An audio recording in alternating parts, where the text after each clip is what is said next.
तबारकल्लज़ी बियदिहिल मुल्क व हुवा अला कुल्लि शैइन क़दीर अल्लज़ी खलक़ल मौत वल हयात लियब्लुवकुम अय्युकुम अहसनु अमला व हुवल अज़ीज़ुल गफ़ूर। बिस्मिल्लाहिर्रहमानिर्रहीम। आज का जो मेरा मौजू है इंशाअल्लाह वो मस्नूई ज़हानत का इस्तेमाल शरई उसूल व अहकाम। और मैं सबसे पहले हज़रत डॉक्टर मोहम्मद शफ़ीक़ कासमी साहब दामद बरकातुहू का शुक्रिया अदा करता हूँ, और दारुल वक़्फ़ देवबंद का, और आप तमाम हज़रात का कि जो आप इस मौजू पे मौजूद हैं। सबसे पहले तो मैं ज़्यादा टेक्निकल डिटेल्स में नहीं जाऊँगा। मैं सबसे पहले जो मस्नूई ज़हानत है इससे मुताल्लिक़ इसकी तारीफ़ पेश करना चाहूँगा। देखें, मस्नूई ज़हानत को अगर हम आसान अल्फाज में कहें तो ये है कि हम ये चाहते हैं कि जो कंप्यूटर्स हैं वो ज़हीन काम करने के काबिल हो जाएँ। जैसे इंसान के अंदर ज़हानत है, अल्लाह रब्बुल इज़्ज़त ने रखी है, वही ज़हानत कंप्यूटर्स के अंदर भी आ जाए। इंसान अपनी ज़हानत को इस्तेमाल करते हुए बहुत सारे काम करता है, तो वही चीज़ कंप्यूटर्स और मशीनों में आ जाए। अच्छा, अब इसमें एक बात समझने की है कि कंप्यूटर्स और मशीनें ये 2 अलग-अलग चीज़ें नहीं हैं। हर वो चीज़ जिसके अंदर माइक्रो प्रोसेसर है, वो उसको हम कंप्यूटर या कंप्यूटिंग डिवाइस कह सकते हैं। तो बुनियादी तौर पे मस्नूई ज़हानत एक ऐसी टेक्नोलॉजी है जो कि कंप्यूटर्स और मशीनों को इंसानी ज़हानत और प्रॉब्लम सॉल्विंग, यानी जो मसाइल हल करने की सलाहियतों को नकल करने के काबिल बनाती है। यानी इस हम मशीनों को सोचने की, समझने की, लिखने की, बोलने की, चखने की, हर किस्म की जो इंसान में जो चीज़ें हैं ना, उसको रेप्लिकेट यानी उसकी कॉपी करना चाहते हैं मशीनों के अंदर। और ये इंतहाई ज़बरदस्त टेक्नोलॉजी है। इससे इंसानों को बहुत ज़्यादा फ़ायदा मिल रहा है और मुस्तक़बिल में और ज़्यादा फ़ायदा मिलेगा। मगर इसमें एक चीज़, जिस पहलू को हमने ज़हन में रखना है कि अल्लाह रब्बुल इज़्ज़त ने जो अशरफुल मखलूक़ात बनाई है वो इंसान हैं। तो अब इंसानों में जो चीज़ें हैं वो 100% एग्ज़ैक्टली वैसी चीज़ें मशीनों में नकल नहीं हो सकती। मिसाल के तौर पे बच्चे की पैदाइश का अमल है, तो वो चीज़ तो मशीन के अंदर नहीं आ सकती। तो ये जो मस्नूई ज़हानत के जो हम एल्गोरिथम्स बना रहे हैं, कंप्यूटर्स में ये सलाहियतें पैदा कर रहे हैं, मशीनों में ये सलाहियतें पैदा कर रहे हैं, ये इंसान ही कर रहा है। तो हम ये नहीं कहेंगे या ये नहीं सोचेंगे कि मशीनें इंसानों से आगे निकल गईं, बल्कि असल में ये इंसानों की ही दिमाग की जो है ना सोच है, साइंसदानों की फ़िक्र है, जिसकी वजह से मशीनों के अंदर ये सलाहियत पैदा हुई है। और साइंसदानों और मुहक्किकीन ने इंसानों को ढूँढ के इंसानों के अंदर जो चीज़ें हैं उसको देखते हुए उनको मशीनों पे नकल किया है। अच्छा, अब मस्नूई ज़हानत में बहुत सारे शोबे हैं, और मस्नूई ज़हानत हम ये कह सकते हैं कि हर शोबे के अंदर उसका इस्तेमाल हो रहा है। आप बायोलॉजिकल साइंसेस को ले लें, फ़िज़िक्स को ले लें, केमिस्ट्री को ले लें, पॉलिटिक्स को ले लें, गवर्नमेंट की एडमिनिस्ट्रेशन को ले लें, हर चीज़ के अंदर ही जी, अब मेरी आवाज़ आ रही है? मैं इंशाल्लाह कोशिश करता हूँ कि ज़ोर से बोलूँ इंशाल्लाह। तो जो मस्नूई ज़हानत है वो दुनिया के यानी साइंस के हर शोबे के अंदर उसका इस्तेमाल हो रहा है। जो चीज़ा-चीज़ा जो उसके एरियाज़ हैं, उसमें रोबोटिक्स है। यानी रोबोट का जो मेन काम है, उस रोबोट्स में बहुत सारी फ़ील्ड्स का मजमूआ है, मगर उसके अंदर हम मस्नूई ज़हानत को, एआई को इस्तेमाल कर रहे हैं। इमेज प्रोसेसिंग, यानी जो जो इमेजेस हैं, जो तस्वीरें हैं, उसके अंदर बहुत ज़्यादा इस्तेमाल होता है मस्नूई ज़हानत का। स्पीच रिकॉग्निशन है, यानी अ, आवाज़ को पहचानना कि किसकी आवाज़ है, इसके अंदर मस्नूई ज़हानत का इस्तेमाल हो रहा है। इसके अलावा मस्नूई ज़हानत के बेतहाशा इस्तेमालात हैं और उसके शोबे हैं, और इस कम मुख्तसर वक़्त में मैं इन तमाम चीज़ों का अहाता नहीं कर सकता, मगर मैं जैसे आपको उसकी फ़ायदे और उससे मुताल्लिक़ कुछ शरई अहकाम वगैरह उसकी उसका ख़ुलासा शेयर करूँगा। मैं आपको बता दूँ कि सिर्फ़ मशीन लर्निंग का ही मौज़ू इतना बड़ा है कि उसके ऊपर पूरी-पूरी मास्टर्स होती हैं। हमारी अपनी यूनिवर्सिटी के अंदर मशीन लर्निंग में, एआई के अंदर मास्टर्स है, और पीएचडी पूरी-पूरी होती हैं उनके मौज़ूआत के अंदर।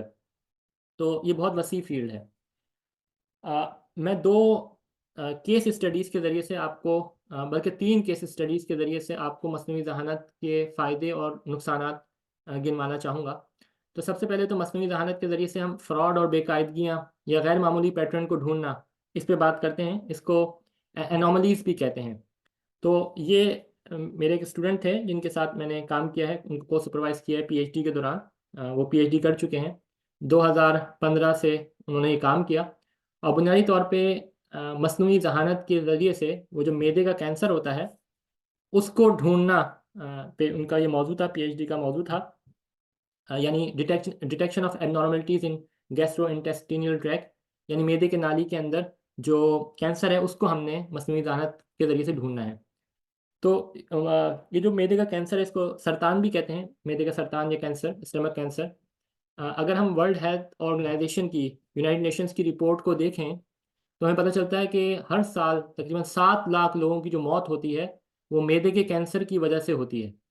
और भी बहुत सारे कैंसर हैं, जैसे फेफड़ों का कैंसर है, ब्लैडर का कैंसर है, इसके अलावा पैंक्रियास का है, लीवर का है, बहुत सारे कैंसर हैं। मगर अभी मैं आपके सामने जो काम पेश कर रहा हूँ पीएचडी का, वो मैदे के कैंसर से मुताल्लिक है कि किस तरीके से हमने इसके अंदर मस्नूई ज़हानत का इस्तेमाल किया।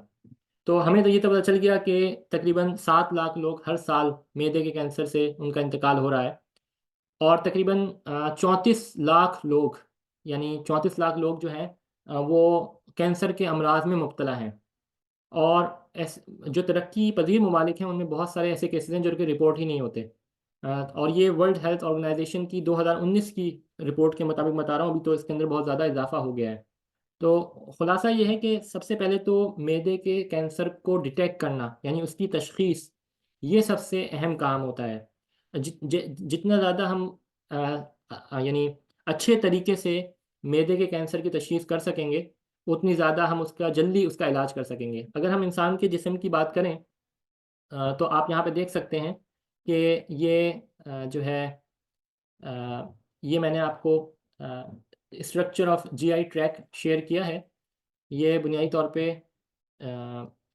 इंसान का जो मुंह की नाली है और फिर मुंह से खाने की नाली है और फिर मैदे के अंदर ये पूरा निज़ाम है, इसकी इक्कासी करता है। और इसके अंदर आप देख सकते हैं कि पहले ईसोफेगस है, यहाँ से सबसे पहले मुंह से हमारा हम जो खाते हैं वो अंदर जाता है। फिर उसके बाद मैदा है, मैदा आ जाता है, फिर छोटी आंत है, फिर बड़ी आंत है और फिर उसका इखराज हो जाता है। अब इंसान 60-70 साल की ज़िंदगी में बेतहाशा चीज़ें खाता है, तो अंदर जो है उसका सरतान पैदा हो जाता है।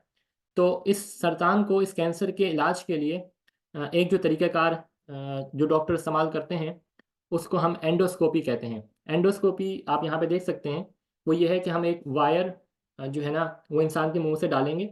इस वायर के अंदर रोशनी लगी होगी, जैसे आप यहाँ पे देख सकते हैं। और इस इमेज के अंदर ये रोशनी होगी और रोशनी से वो एक वीडियो बना रहा होगा, इमेजेस खींच रहा होगा इंसान के पूरे खाने की नाली को में जाते हुए और पूरा आगे तक मैदे के अंदर जाके। ये जो एंडोस्कोपी है, ये एक अच्छा तरीक़ाकार है, आजकल राइज है। डॉक्टर हज़रात इसको इस्तेमाल करते हैं। दूसरा तरीका ये होता है कि हम मैदे के अंदर से टिश्यू सैंपल ले लें और फिर उसकी एक्सरसाइज करें, मगर वो ज़्यादा अ, वो ज़्यादा इस्तेमाल नहीं होता, ज़्यादा ये एंडोस्कोपी का प्रोसीजर इस्तेमाल होता है। तो जब एंडोस्कोपी कोई डॉक्टर कर लेता है, तो उसके बाद उसके पास एक पूरी वीडियो आ जाती है इंसान के जो मैदे के जो खाने की नाली है और मैदे की अंदर की सिचुएशन।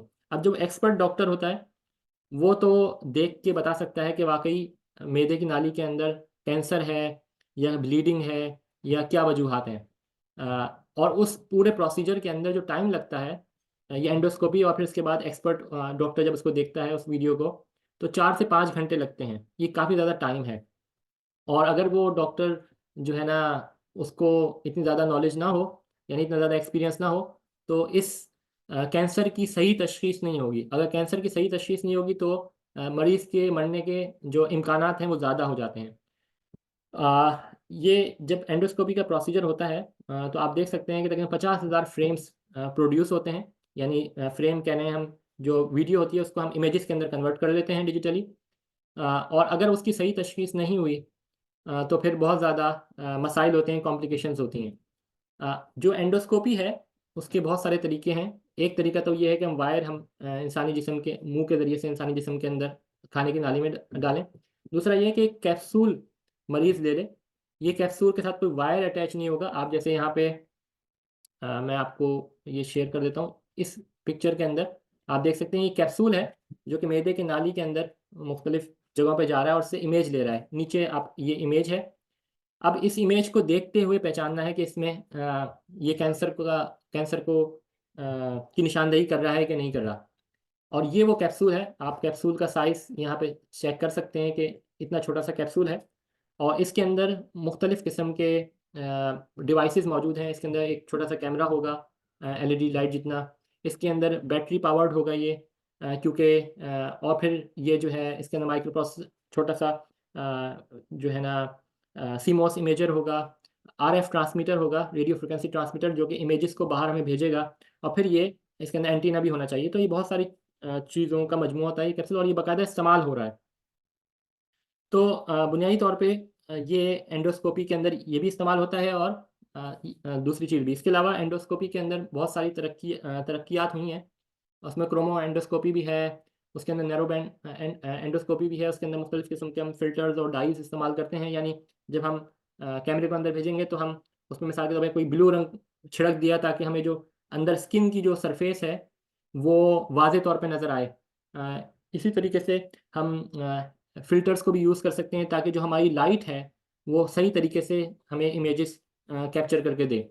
तो कंप्यूटर की मदद से ये जो तशख़ीस है कैंसर की मैदे की ये बहुत अहम रखती है और उसके लिए हम कंप्यूटर को इस्तेमाल करते हैं और कंप्यूटर बुनियादी तौर पे उन इमेजेस को ले लेता है और फिर हम कंप्यूटर को प्रोग्राम करते हैं कि अगर फ़लाँ किस्म का तुम्हें इमेज नज़र आए तो तुमने बताना है कि ये यहाँ पे ये कैंसर है कि नहीं है। अब जो कंप्यूटर की मदद से तशख़ीस की जाती है ये इतना एक्यूरेट नहीं होती।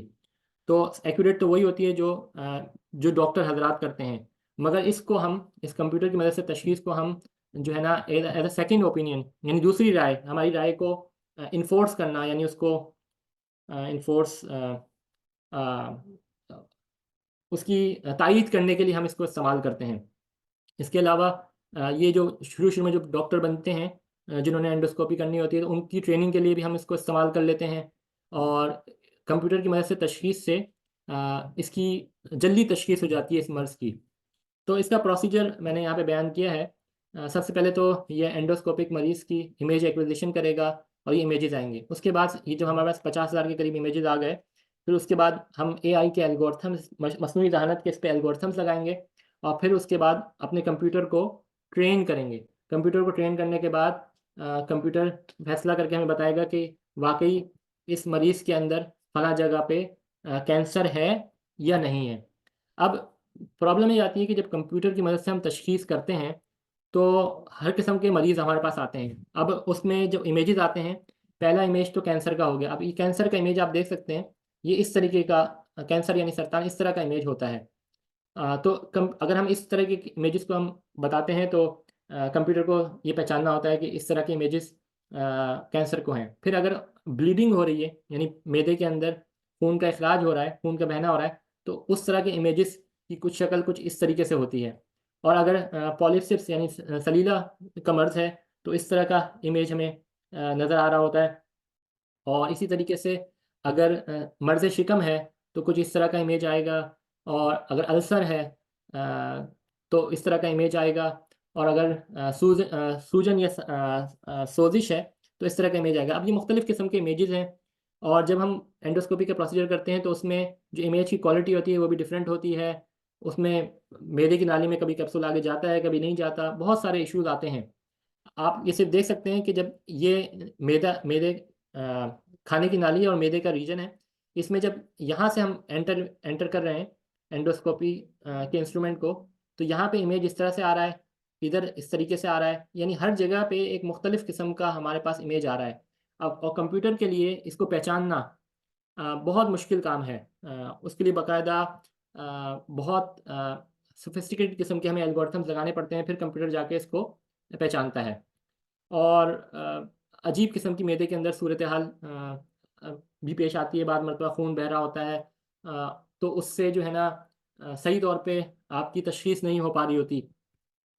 तो खुलासा कलाम ये है कि इस मौजू पे अल्हम्दुलिल्लाह इस स्टूडेंट ने काम किया और 5 तरीक़ेकार मस्नूई ज़हानत और डीप लर्निंग एक मस्नूई ज़हानत का एक ख़ास अभी नया एक मौजू है, उसको इस्तेमाल करते हुए 5 तरीक़ेकार दिए और ये 5 तरीक़ेकार दुनिया के बेहतरीन साइंसी जरीदों में छपे और फिर इसको पीएचडी की डिग्री मिली और इसमें इस अमल को यानी मैदे के कैंसर को ढूँढने की तशख़ीस के अमल को और ज़्यादा बेहतर बनाने के तजावीज़ दी गई हैं और ये दुनिया के बेहतरीन साइंसी जराइद में इस डॉक्टर हुसाम अली ने ये छापे हैं। अल्हम्दुलिल्लाह मैं उनका सुपरवाइज़र था।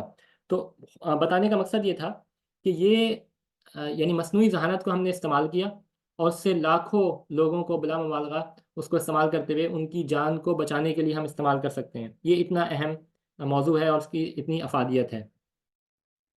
इसी तरीके से जी आवाज़ आ रही? जी। जी, आ रही है। इसी तरीके से मैं एक दूसरी मिसाल भी देना चाहूँगा। ये मिसाल इलेक्ट्रिकल एनर्जी सिस्टम की है। आजकल हम में से हर लोग इलेक्ट्रिसिटी के मोहताज हैं, चाहे वो हॉस्पिटल्स हों, हवाई अड्डे हों, हर जगह हमें इलेक्ट्रिसिटी चाहिए होती है। तो अब इलेक्ट्रिसिटी जो बनती है, वो बुनियादी तौर पे जो हमारी नॉर्मल ग्रिड है, उसके अंदर बन रही होती है। ये जो नॉर्मल ग्रिड है, ये 100-150 साल पुरानी है। यानी वही खंभों पे वायर्स हैं, उनके ज़रिए से सब स्टेशन है, ये सारी चीज़ें जा रही होती हैं। अब इस ग्रिड को, जो इलेक्ट्रिकल ग्रिड है, इसको हम इम्प्रूव कर रहे हैं और इस इम्प्रूविंग वाली ग्रिड को हम स्मार्ट ग्रिड कहते हैं। यानी स्मार्ट ग्रिड एक ऐसी इलेक्ट्रिकल सिस्टम है जिसके अंदर हमारे घरों में स्मार्ट मीटर्स लगे होंगे। अभी मुझे इल्म नहीं है कि देवबंद के अंदर घरों में स्मार्ट मीटर्स लगे हैं कि नहीं लगे, मगर हमारे पास आयरलैंड के अंदर स्मार्ट मीटर्स यहाँ के इलेक्ट्रिसिटी प्रोवाइडर्स ने लगा दिए हैं और ये स्मार्ट मीटर्स आपकी रियल टाइम में आपको मोबाइल फ़ोन तो बता रहे होते हैं कि इस वक्त कितनी इलेक्ट्रिसिटी आपका रेफ्रिजरेटर खर्च कर रहा है, कितनी वॉशिंग मशीन बिजली कंज्यूम कर रही है और इस तरह का सारा डाटा ये सर्विस प्रोवाइडर को दे रहा होता है। और ये सिर्फ इसी तरह से मुमकिन है जब हमारे पास स्मार्ट मीटर्स लगे हों और इसके अंदर हम कम्युनिकेशन नेटवर्क्स को इस्तेमाल कर रहे होते हैं। जो मवासलाती निज़ाम है, चाहे वो इंटरनेट का हो या 4G 5G का हो, उसकी मदद से ये सारा डाटा सारिफिन के घर से सर्विस प्रोवाइडर्स को, यानी जो बिजली मुहैया कर रहे हैं, उन तक जा रहा होता है। अब ये जो इलेक्ट्रिकल ग्रिड हैं, ये बेसिकली कुछ इस तरह का सिस्टम होता है कि इसके अंदर हमारे पास एक तो एनर्जी जनरेट करने के पावर प्लांट्स हैं। ये न्यूक्लियर पावर प्लांट्स भी हो सकते हैं, थर्मल पावर प्लांट भी हो सकते हैं, पानी से भी बिजली। ये ट्रेडिशनल मेथड हैं जो कि बहुत ज़्यादा होते रहे हैं, मगर इसमें पॉल्यूशन होता है ज़्यादातर। फिर हमारे पास कुछ जो है नॉन ट्रेडिशनल मेथड्स हैं। नॉन ट्रेडिशनल मेथड्स के अंदर हमारे पास रिन्यूएबल एनर्जी सोर्सेज हैं, जैसे विंड पावर हो गई या सोलर एनर्जी हो गई, उसके ज़रिए से हम बिजली जनरेट करते हैं। तो अब ये हमारे पास सारिफिन हैं जिसमें इलेक्ट्रिकल व्हीकल्स हैं और घर हैं। अब इनके दरमियान और इन कंट्रोल रूम और पावर जनरेशन के दरमियान हम आपस में राब्ता कायम करते हैं। इनको आपस में कंप्यूटर की मदद से, कंप्यूटर नेटवर्क की मदद से, मवासलाती निज़ाम की मदद से आपस में कनेक्ट करते हैं और ये कनेक्ट होता है तो फिर कंट्रोल रूम में बैठे-बैठे हम पूरे इलेक्ट्रिकल निज़ाम को देख लेते हैं, मॉनिटर कर लेते हैं कि इस वक्त कौन से इलाके में बिजली है, कौन सी नहीं है, फलां ग्रिड को हमने बिजली मुहैया करनी है, नहीं करनी, लोड शेडिंग करनी है, या अगर मिसाल के तौर पे स्विच गियर है या किसी सब स्टेशन को कम करना है, यानी बंद करना है या खोलना है, ये सारे काम अब हम कंप्यूटर की मदद से कर रहे हैं और ये हो रहे हैं। अमेरिका, बरतानिया, कनाडा, यूरोपियन ममालिक के अंदर बाकायदा जो उनकी जो ग्रिड है, इलेक्ट्रिकल ग्रिड, वो स्मार्ट ग्रिड बन चुकी है और वहाँ पे ये सारे काम हो रहे हैं। अब जब हमने इस पूरे निज़ाम को कंप्यूटर के निज़ाम पे डाल दिया, यानी अपने बिजली के निज़ाम को, तो अब मसला ये हुआ कि अब इंटरनेट पे जब ये आ गया, कम्युनिकेशन पे आ गया, इसको हम कंट्रोल कर रहे हैं, तो इस पे साइबर हमले भी हो सकते हैं और साइबर हमलों के लिए जो है ना बहुत ज़्यादा लोग मस्नूई ज़हानत को इस्तेमाल करते हुए इसकी साइबर हमले करते हैं और इस निज़ाम को तबाह करने की कोशिश करते हैं। अब अगर मिसाल के तौर पे आपने किसी शहर के बिजली के घर को नुकसान पहुँचाया, उस पे साइबर हमला कर दिया, तो वहाँ का सब स्टेशन डाउन हो जाएगा, उसका कम्युनिकेशन नेटवर्क डाउन हो जाएगा और जो वहाँ पे करीबी हॉस्पिटल है, उसकी बिजली भी जाएगी, हवाई अड्डे की बिजली भी जाएगी और बहुत ज़्यादा मसले मसाइल क्रिएट होंगे और आपका जो फाइनेंशियल सिस्टम है जिस पे एटीएम्स वगैरह बैंक चल रहा होता है, वो भी डाउन हो जाएगा। ऑल्दो के बैकअप होते हैं, मगर एक बड़ी ग्रिड पे अगर हमला हो तो कास्केडिंग फेलियर्स होते हैं। कास्केडिंग फेलियर्स ये होते हैं, अगर आप तारीखी तौर पर देखें तो कुछ सालों पहले अमेरिका में, कनाडा में कास्केडिंग फेलियर हुए और पूरे पूरे शहर, पूरी पूरी जो स्टेट्स हैं वो तारीकी में डूब गई और उससे बहुत ज़्यादा मसाइल पैदा होते हैं। तो कोशिश ये होती है कि किस तरीके से इस पूरे कम्युनिकेशन नेटवर्क को, स्मार्ट ग्रिड के, इसको बचाया जाए। उसके अंदर बहुत ज़्यादा तकनीकी तफसीलात हैं। ये मेरा एक ख़ास मौजू है अल्हम्दुलिल्लाह, इस पर मैंने कुतुब भी लिखी हैं। तो मैं बताना ये चाह रहा हूँ कि अब इसमें जो काम है हमारा, ये काम है, ये 2018 में हमने किया था, ये पब्लिश भी हो चुका है। इसमें हमारा काम ये है कि अगर कोई साइबर हमला करने वाला अगर इस ग्रिड पे हमला करता है और वो मसनूई जहानत को इस्तेमाल कर रहा है, तो हमने ज़्यादा मसनूई जहानत को इस्तेमाल करते हुए उसके तरीक़े कार को समझना है कि वो किस तरीक़े कार से हमारे कम्युनिकेशन नेटवर्क पे हमला कर रहा है, और फिर उसको सीखना है और फिर उसका तदारुक करना है और अपने इलेक्ट्रिकल स्मार्ट ग्रिड को बचाना है। और उस बचाने से इंसानियत का फ़ायदा होगा, कम्युनिकेशन नेटवर्क हमारा बहाल रहेगा, इलेक्ट्रिकल एनर्जी सिस्टम हमारा काम करता रहेगा। तो ये इसकी कुछ तकनीकी तफसीलात हैं जो भी हजरात देखना चाहें, ये हमने एल्गोरिथम प्रपोज़ किया था कि किस तरीके से वो काम करेगा, और फिर उसको उसके शवाहिद साइंसी तौर पे तहकीकी मकालों में आलमी सतह पे छप चुके हैं। तो ख़ुलासा कलाम ये कि ये एक दूसरा मैंने आपको इस्तेमाल बताया कि किस तरीके से हम मसनूई ज़हानत को बिजली के नेटवर्क्स के निज़ाम को महफूज करने के लिए बना सकते हैं। और अगर कोई साइबर हमला होता है तो उस साइबर हमले में अगर कोई मसनूई ज़हानत का ही इस्तेमाल कर रहा है तो हम और ज़्यादा इंटेलिजेंट तरीके से उसको समझेंगे और उसके ख़िलाफ़ तदारुक करेंगे। अब मसनूई ज़हानत के तामीरी काम तो बहुत हैं, और मैं ये कहूँगा कि मेजॉरिटी मसनूई ज़हानत के काम, मसनूई ज़हानत को तामीरी कामों में इस्तेमाल किया जा रहा है। मगर बाज़ लोग जो हैं वो मसनूई ज़हानत को तख़रीबी कामों के लिए भी इस्तेमाल करते हैं। मगर मजमूई तौर पे अगर हम देखें तो मसनूई ज़हानत एक ऐसी टेक्नोलॉजी है जिससे इंसानियत को फ़ायदा ही फ़ायदा है और बेतहाशा इसके तामीरी इस्तेमाल हैं। तो ये इस बात का ख़ुलासा है। अब मैं आपको एक तक़रीबी काम के हवाले से बताना चाहूँगा। ये मेरा एक मुझसे इंटरव्यू लिया गया था। ये एक जर्मन DW उनका ब्रॉडकास्टिंग नेटवर्क है, उनका एक उर्दू वर्जन है। उसमें मैंने डीप फेक टेक्नोलॉजी के बारे में उनको बताया था 2022 के अंदर, कि डीप फेक टेक्नोलॉजी क्या होती है। ये भी मसनूई ज़हानत की एक शाख है। और डीप फेक के अंदर हम बुनियादी तौर पे करते ये हैं कि जाली वीडियो, ऑडियो, तस्वीर डीप फेक टेक्नोलॉजी की मदद से बनाते हैं और फिर इनको इंटरनेट पे, सोशल मीडिया पे हमें आजकल हर हर जगह नज़र आती हैं। और फिर इन जाली वीडियोस, ऑडियोस, तस्वीर को इस्तेमाल करते हुए लोगों के ख़िलाफ़ मनफी प्रोपेगेंडा किया जाता है, मुल्क व मिल्लत के ख़िलाफ़ बात की जाती है। हत्ता कि कुछ लोग उलमा कराम की भी जाली वीडियो, ऑडियो, तस्वीर बना के मीडिया पे उलमा कराम के ख़िलाफ़ कैंपेन चलाते हैं और अवामुन्नास को उलमा कराम से मुतनफ़्फ़र करते हैं। तो ये एक इसका एक मनफ़ी पहलू है। और इसमें बुनियादी तौर पे जो हम रिवायती सॉफ्टवेयर्स यूज़ करते हैं, जैसे एडोबी प्रीमियर प्रो हो गया या फ़ोटोशॉप हो गया, कोरल ड्रॉ, उसके अलावा ख़ास सॉफ्टवेयर्स यूज़ होते हैं जिनको डीप फेक सॉफ्टवेयर कहा जाता है। और ये कंप्यूटर साइंस के ज़ैली शोबे के अंदर इसका डोमेन आता है और अब बहुत ज़्यादा इसमें तरक्की हुई है और इससे माशरे में बहुत ज़्यादा मनफी जो है ना तासुर फैल रहा है।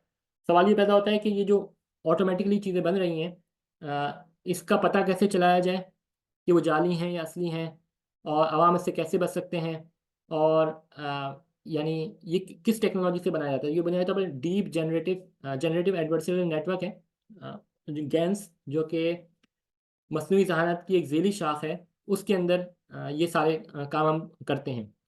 अब इस डीप फेक टेक्नोलॉजी या जनरेटिव एडवर्सरियल नेटवर्क को लेके लोग जो हैं बुरी-बुरी, यानी नामुनासिब किस्म की तस्वीर, वीडियोस बनाते हैं और लोगों के ख़िलाफ़ इस्तेमाल करते हैं। अब उसका एक अच्छा इस्तेमाल भी था। उसका अच्छा इस्तेमाल ये था कि मिसाल के तौर पे रोड पे एक एक्सीडेंट हो गया और एक गाड़ियों का टक्कर हो गई और अदालत में केस गया। अदालत में केस जाएगा तो वहाँ पे मुख्तलिफ़ कैमराज़ ने रिकॉर्डिंग की है। अगर वो रिकॉर्डिंग सबूतों के तौर पे इस्तेमाल की जाएगी, ये तो हज़रात मुफ्तियान इकराम बताएँगे कि वो रिकॉर्डिंग इस्तेमाल हो सकती है शरई गवाह के तौर पे कि नहीं, एज़ अ मुआविन के तौर पे उसका क्या फ़िक़ही तकीफ़ होगी। मगर मैं जैसे एक सिनारियो आप हजरात के सामने रख रहा हूँ कि अगर वो वीडियो पेश की जाती है और वीडियो में साबित हो जाता है कि फ़लाँ गाड़ी वाले ने गलती उसकी है और उसकी वजह से जो है बेचारे कुछ लोगों का, पैदल चलने वालों का एक्सीडेंट हुआ और वो जान से गए। तो अगर उसको हम तफ्तीश के लिए इस्तेमाल करेंगे तो उससे हम मुजरिम तक यानी मुलजिम से मुजरिम तक की जो निशानदेही वो हो जाएगी और उसको सज़ा मिलेगी।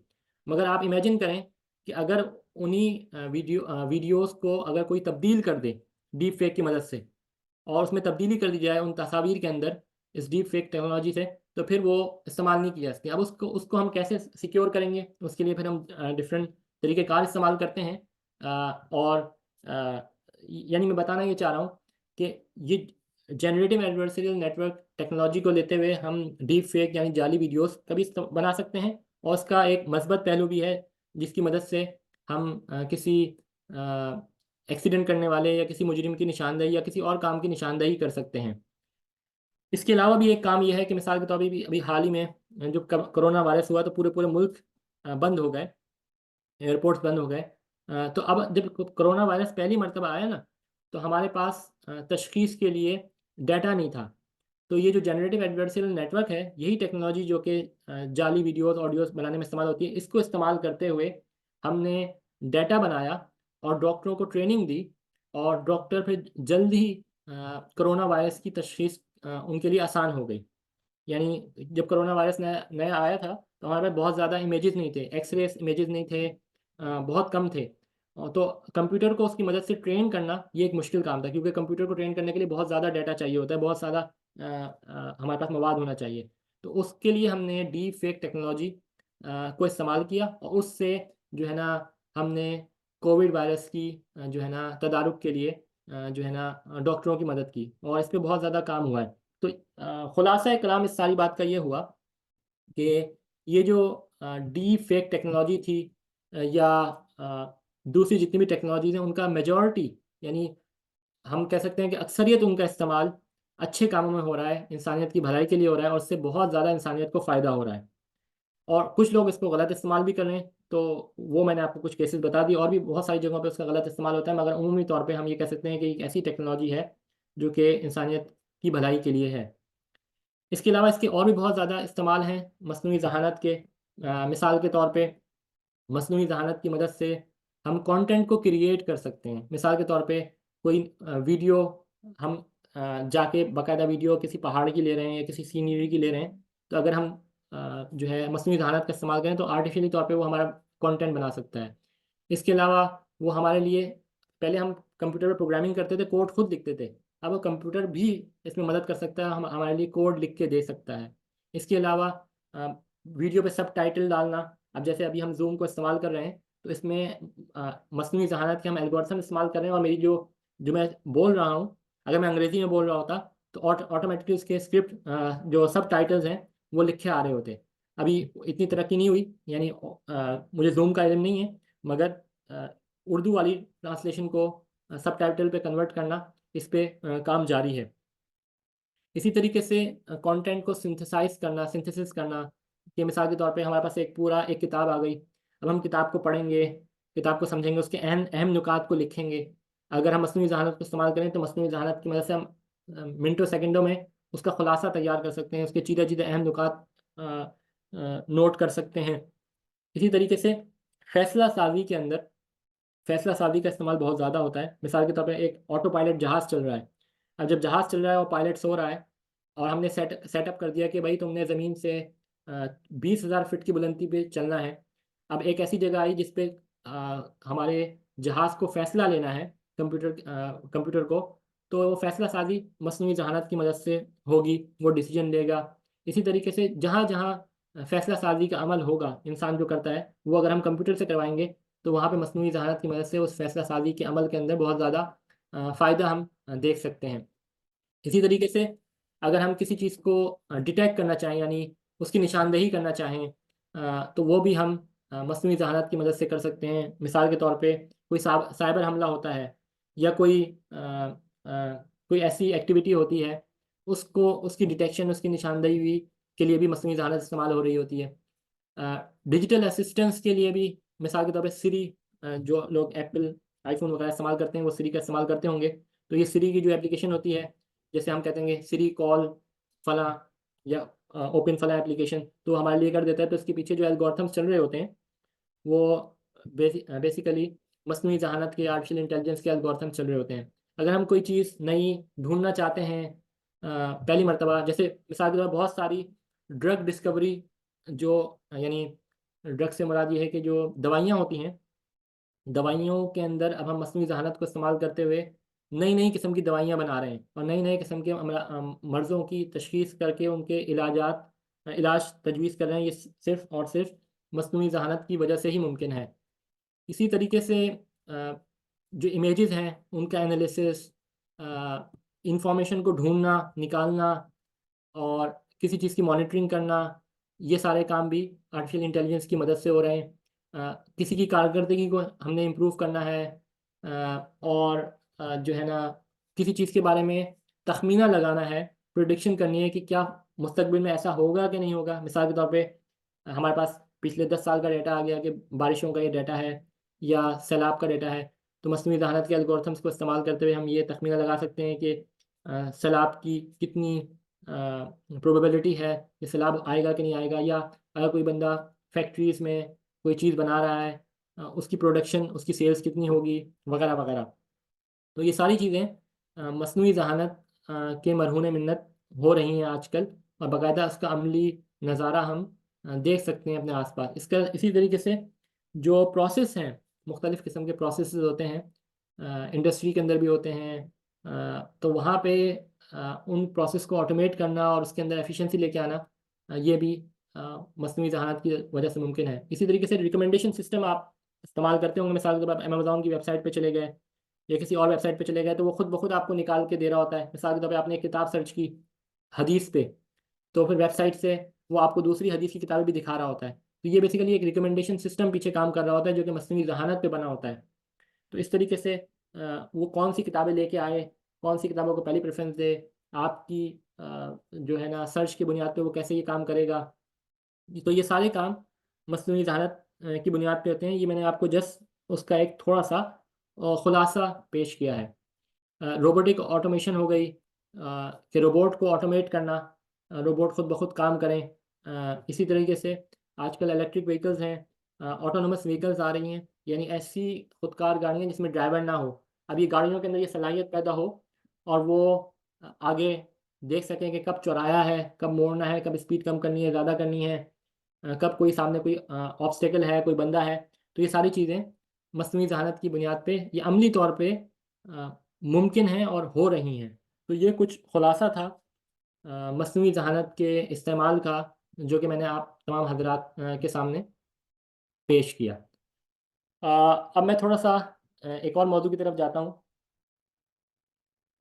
वो है चैट जीपीटी के हवाले से। तो चैट जीपीटी बुनियादी तौर पे एक प्रॉम्प्ट है, यानी एक आप समझ लें कि एक सॉफ्टवेयर एप्लीकेशन है जिस पे आप एक सवाल करेंगे, वो आपको जवाब दे देगा। और चैट जीपीटी से मुताल्लिक मैं आपको एक सवाल पेश करता हूँ। मसलन बाद मरतबा कुछ लोग चैट जीपीटी से सवाल करते हैं कि मसलन इंडिया की आबादी कितनी है, यानी लिख देंगे, तो वो चैट जीपीटी हमें बता देगा। इसी तरीके से कोई चैट जीपीटी से ये सवाल कर ले कि क्या शराब हराम है, तो वो हमें जवाब दे देगा कि हाँ जी, मुसलमानों के नज़दीक शराब हराम है। तो अब अगर कोई बंदा ये तासुर ले कि भाई चैट जीपीटी सही जवाब दे देता है और बहुत खुश हो जाता है कि देखें जी, चैट जीपीटी तो इस्लाम की भी तायीद कर रहा है, और यानी एक कंप्यूटर सॉफ्टवेयर भी इस्लाम की तायीद कर रहा है, और फिर वो ये दलील कायम करता है कि देखें फ़लाँ मसले के अंदर जो है ना चैट जीपीटी की ये राय है, तो इसकी राय को तस्लीम किया जाए।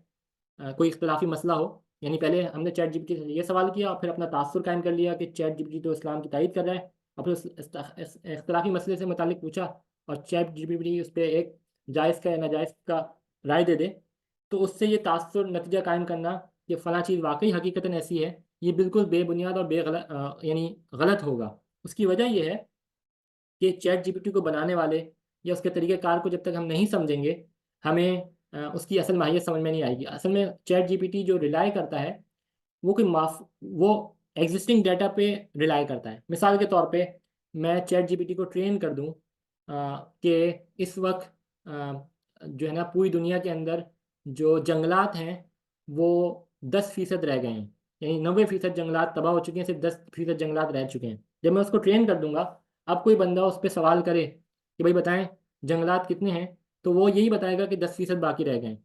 यानी वो उस डेटा को लेगा जो कि इंटरनेट पे मौजूद है, उससे अपने मॉडल को ट्रेन करेगा और उसके हिसाब से जवाब देगा।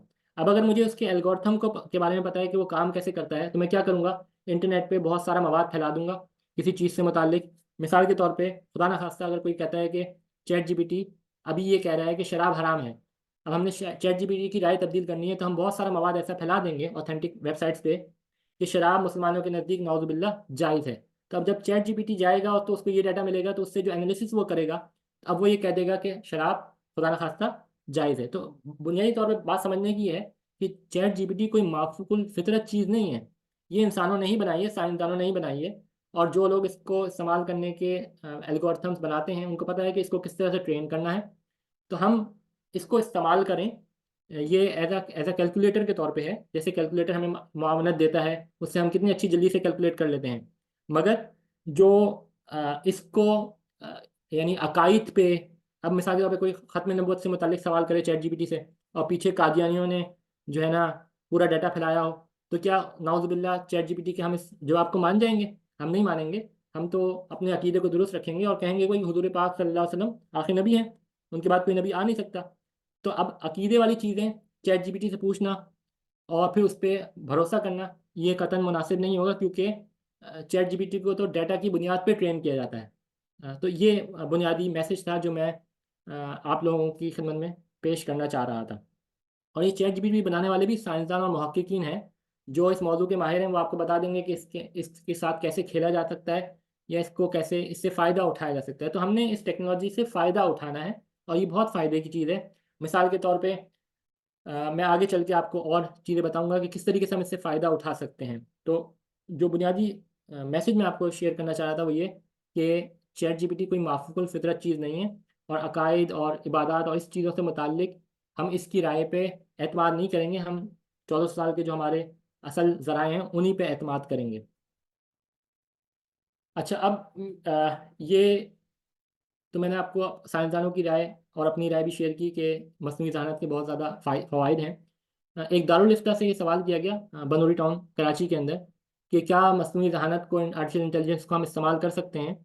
तो उनका जवाब ये था कि बिल्कुल, रोज़मर्रा के कामों में आप इस्तेमाल कर सकते हैं और इसका इस्तेमाल जायज़ है। और जिस तरह से दीगर मुबाह अशिया को हम इस्तेमाल करते हैं, अगर उनको हलाल कामों में इस्तेमाल किया जाएगा तो उसका इस्तेमाल हलाल होगा, अगर उसको हराम कामों में इस्तेमाल किया जाएगा तो उसका इस्तेमाल हराम होगा। मिसाल के तौर पर कैलकुलेटर को आपने ले लिया, कैलकुलेटर से आप इल्मुल फ़राइज़ यानी विरासत के मसाइल बना रहे हैं और तखमीना लगा के दे रहे हैं, तो कितना अच्छा इस्तेमाल है कैलकुलेटर का। और अगर इसी कैलकुलेटर से कोई बंदा खुदा न खास्ता शराब की बोतलों की यानी इंदराज कर रहा है या सूद का इंदराज कर रहा है, तो आप हज़रात मुफ्तियान इकराम बेहतर जानते हैं कि वो इस्तेमाल सही नहीं होगा कैलकुलेटर का। तो इसी तरीके से मस्नूई ज़हानत पे हम ये बुनियादी चीज़ जहन में रखेंगे कि इससे इंसानियत को बहुत ज़्यादा फ़ायदा है, और इसका मुताल्लिक़ ये मैंने आपकी खिदमत में एक उसूली बात पेश कर दी। उम्मीद है कि आप हज़रात की भी, आप ज़्यादा इल्म वाले लोग हैं तो आप भी इसी उसूल पे जो है ना यही उसूल बयान करते होंगे। अच्छा, अब मैं कुछ सवालात आप हज़रात की खिदमत में पेश करना चाहूँगा मस्नूई ज़हानत के हवाले से। क्या मिसाल के तौर पे मस्नूई ज़हानत के ज़रिए से कोई बंदा मकाला जात लिखता है, मिसाल के तौर पे दारुल इफ्ता के अंदर एक फ़िक़ही मकाला इफ्ता के तलबा को दिया जाता है, वो चैट जीपीटी पे जाता है। अब चैट जीपीटी उर्दू में भी जवाब देता है। वो हमने मकाला उसको कहा कि उसका मौजू था जो है ना, कोई भी मौजू था, हदीस का तखरीज थी या कोई और जदीद मसला था, तो उसने चैट जीपीटी को कहा कि भाई मुझे सारा मौजू लिख के दे दो, मकाला लिख के दे दो। तो चैट जीपीटी उसको कुछ घंटों के अंदर 200-300 का पूरा मकाला लिख के दे देगा। तो क्या चैट जीपीटी को इस तरह से इस्तेमाल करना मुनासिब होगा? ये तो मुनासिब नहीं होगा ना, वो तो मकाला उस बंदे ने लिखना है। इसी तरीके से हमारी यूनिवर्सिटी के अंदर बाकायदा कानून साजी की गई है, रूल्स पास किए गए हैं कि भाई हमने अगर स्टूडेंट को एक असाइनमेंट दिया है, कोई काम दिया है, अब वो जाके चैट जीपीटी को या मस्नूई ज़हानत को इस्तेमाल करता है और उसकी बुनियाद पे वो चीज़ लिख के लेके आता है, तो ये चीटिंग कहलाएगी। तो यानी चैट जीपीटी को हम इस्तेमाल करें, मस्नूई ज़हानत को इस्तेमाल करें, मगर उसका गलत इस्तेमाल नहीं करेंगे। इसी तरीके से मैं आपको एक और मज़े वाली बात बताता हूँ।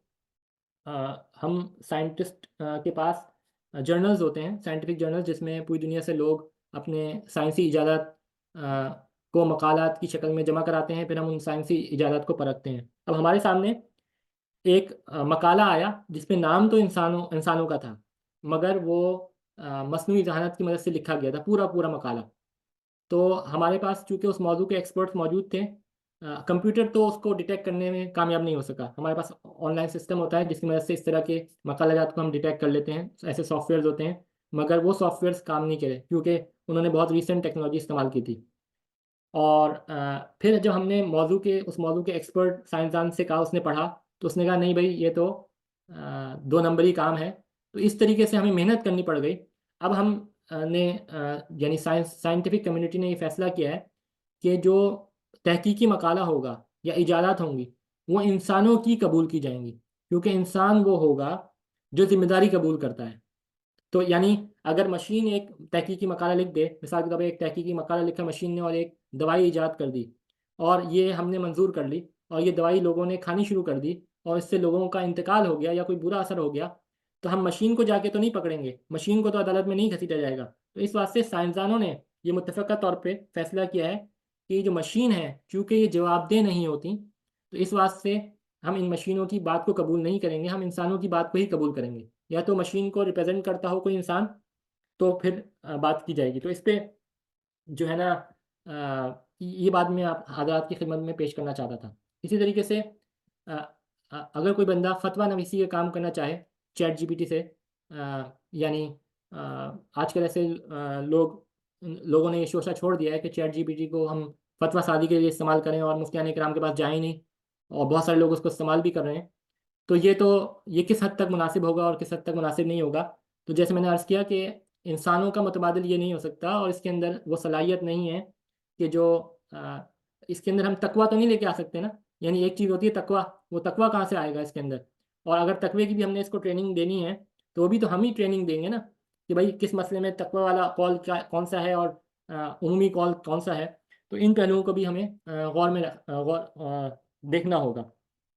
हाँ, ये अलबत्ता ज़रूर हो सकता है कि मिसाल के तौर पे हम दीनी कामों में मुआवनत ले लें। मिसाल के तौर पे पहले जब कंप्यूटर नहीं था, तो अगर लफ्ज़ अल्लाह की हमने अहादीस की किताबों में देखना है कि कितनी अहादीस के अंदर लफ्ज़ अल्लाह आया है, तो हमें पूरे पूरे कुतुबखाने बाकायदा मैनुअली देखने पड़ते थे, और इंडेक्सेस देखनी पड़ती थी। फिर जब कंप्यूटर आ गया तो हम सिंपल लफ्ज़ अल्लाह डालते हैं या कोई भी लफ्ज़ डालते हैं, तो हज़ारों सैकड़ों किताबों के अंदर से वो जाके ढूंढ के निकाल के लेके आ जाता है मतलूबा लफ्ज़। तो उससे हमें फ़ायदा हो गया, मगर उससे एक नुकसान ये भी हुआ कि थोड़ी सी काहिली और सुस्ती भी पैदा हो गई, कि अब हम जो है ना, जो कुतुब बीनी होती है, कुतुब को जाके मुताला करना होता है, वो चीज़ कम हो गई।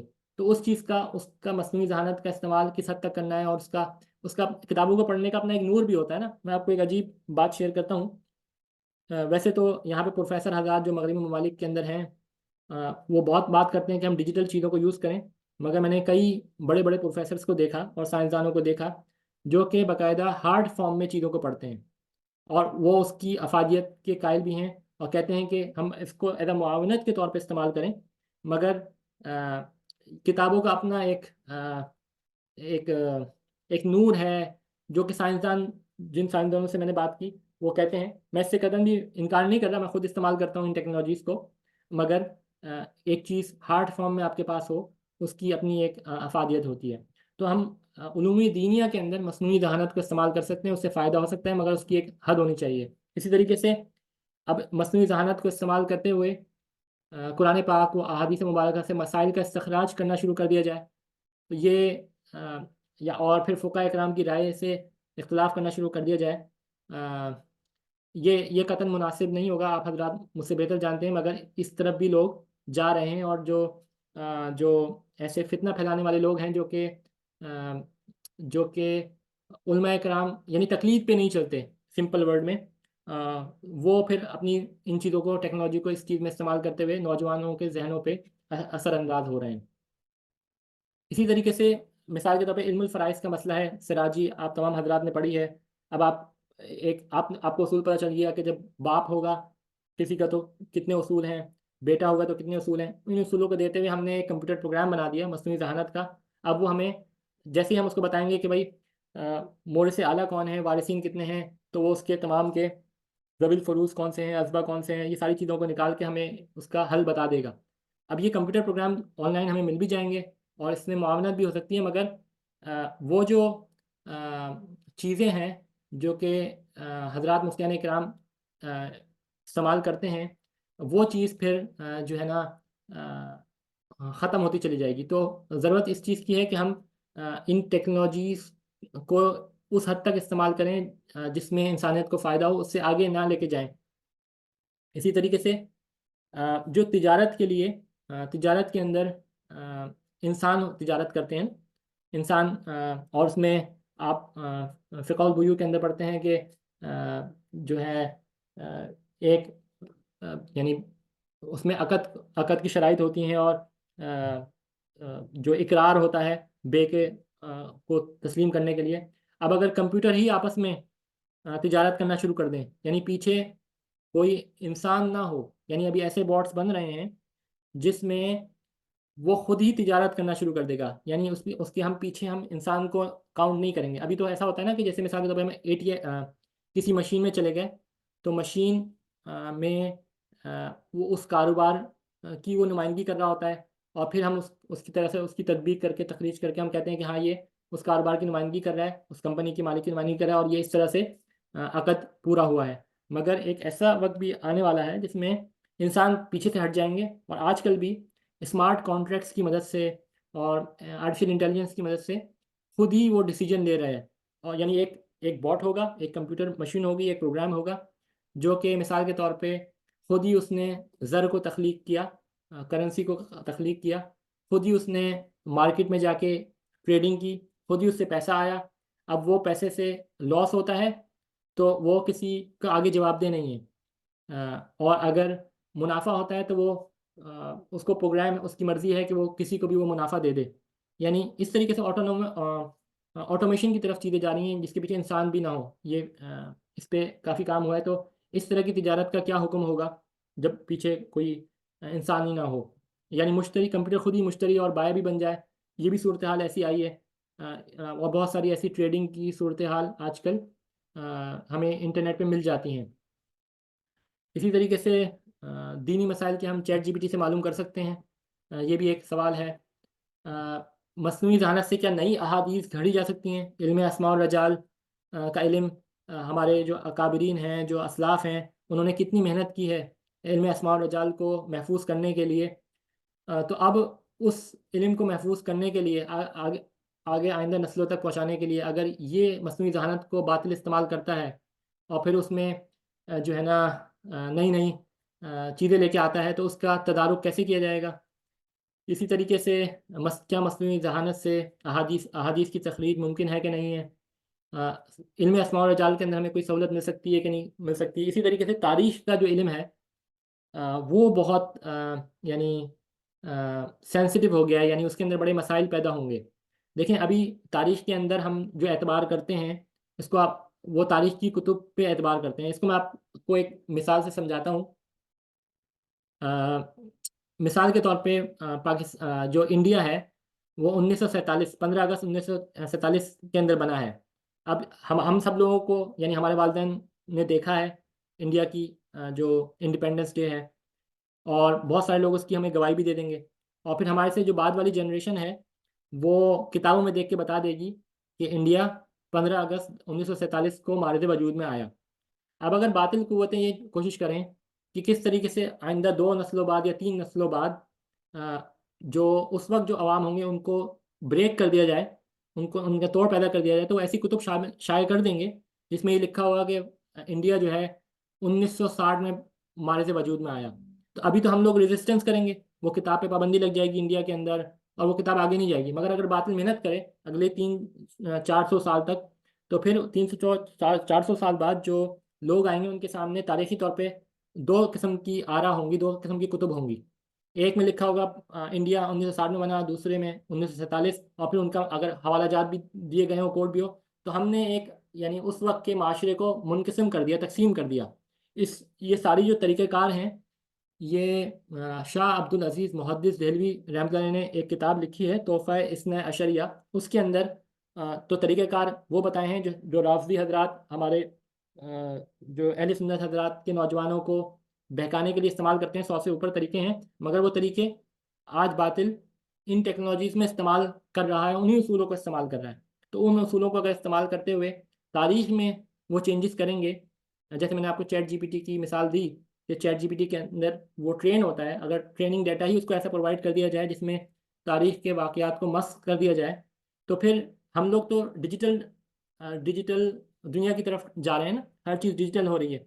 और जैसे-जैसे हमारा हमारा जो इन्हिसार है वो डिजिटल किताबों पे हो रहा है, हम असल किताबों को नहीं देख रहे हैं। तो फिर तारीख़ के अंदर हमें बहुत कम ऐसी हम उन लोगों के बातिल के मोहताज हो जाएँगे और इस तरीके से वो तारीख़ में जो चाहे मशाजरात का जो उस पे जो हमारे अहले सुन्नत वल जमात के जो अकायद हैं, उस पे वो तब्दीली कर सकते हैं और बेतहाशा चीज़ों को वो तब्दील कर सकते हैं। आप हज़रात उसका बेहतर इदराक कर सकते हैं कि कितनी ज़्यादा मसाइल पैदा होंगे। इसी तरीके से ख़तीब का किरदार को ख़त्म किया जा सकता है कि नहीं कैसे किया जा सकता है, मुफ्तियान इकराम के किरदार को और फतावाजात जारी करने का, ये सारी वो चीज़ें नहीं हैं जो मेरी अपनी ज़हनी इख्तिरा हैं, बल्कि ये वो चीज़ें हैं जो कि मैं माशरे में नौजवानों के अंदर देख रहा हूँ, यूनिवर्सिटीज़ के अंदर जो लोग इस तरह की बातें सोच रहे हैं। तो यहाँ पे मैं अपने मौज़ू का इख्तिताम करता हूँ और अब मैं फ्लोर आप हज़रात के सामने ओपन करता हूँ, अगर आप कुछ सवालात करना चाहें। सवाल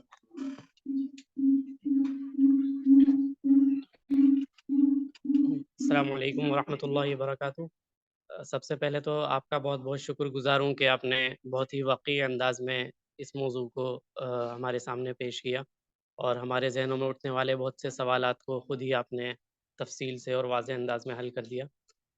एक सवाल मेरा ये है कि जब भी हम ये एआई या मशीन लर्निंग वग़ैरह के बारे में पढ़ते हैं, तो उसमें एक लफ़्ज़ बहुत ज़्यादा आता है बिग डेटा का। तो इस बारे में आप अगर कुछ वज़ाहत करें मुख्तसरन कि इससे क्या मुराद है और इसका क्या रोल होता है आर्टिफ़िशियल इंटेलिजेंस में, जी, तो आपका शुक्रगुज़ार होंगे। जी, वालेकुम अस्सलाम वरहमतुल्लाहि वबरकातुहू। बिग डाटा से मुराद ये है कि बहुत ज़्यादा हमारे पास मवाद हो। यानी जैसे मैंने पहले अर्ज़ किया कि कंप्यूटर को ट्रेन करने के लिए अगर हम कम डाटा देंगे, तो कंप्यूटर के अंदर इतनी सलाहियत नहीं होती कि वो खुद उस डाटा को जनरेट करे। तो उसके लिए या तो हम जनरेटिव एडवर्सरियल नेटवर्क्स यूज़ करते हैं, डाटा खुद कंप्यूटर जनरेट करता है, फिर उससे चीज़ें सीखता है, मगर वो डाटा सही होना चाहिए, या फिर हम हमारा पहले से ही बहुत ज़्यादा मवाद होना चाहिए। इसको एक मिसाल से समझ लीजिए। मिसाल के तौर पे अगर सिर्फ हमारे पास 1 महीने का डाटा हो कि सोने की कीमत पिछले 1 महीने में कितनी बढ़ी, कितनी घटी दिल्ली के अंदर, और इसकी बेसिस पे हम अपने कंप्यूटर प्रोग्राम को ट्रेन करें, तो उसकी जो ट्रेनिंग होगी वो इतनी, यानी वो आगे जो तख़मीना लगाएगा वो इतना मज़बूत नहीं होगा। इसके बरक्स अगर हम उसको डाटा प्रोवाइड कर दें पिछले 30 सालों का, और उसको साथ-साथ ये डाटा प्रोवाइड करें कि सोने की कीमत में कितना उतार-चढ़ाव हुआ, और साथ-साथ जब उतार-चढ़ाव हुआ तो उस वक़्त आलमी सतह पे वो कौन-कौन से अवामिल थे, कोई वज़ीर-ए-आज़म तब्दील हुआ, या कौन-कौन से ऐसे इवेंट्स थे जिनकी वजह से उस सोने की कीमत पे असर पड़ा।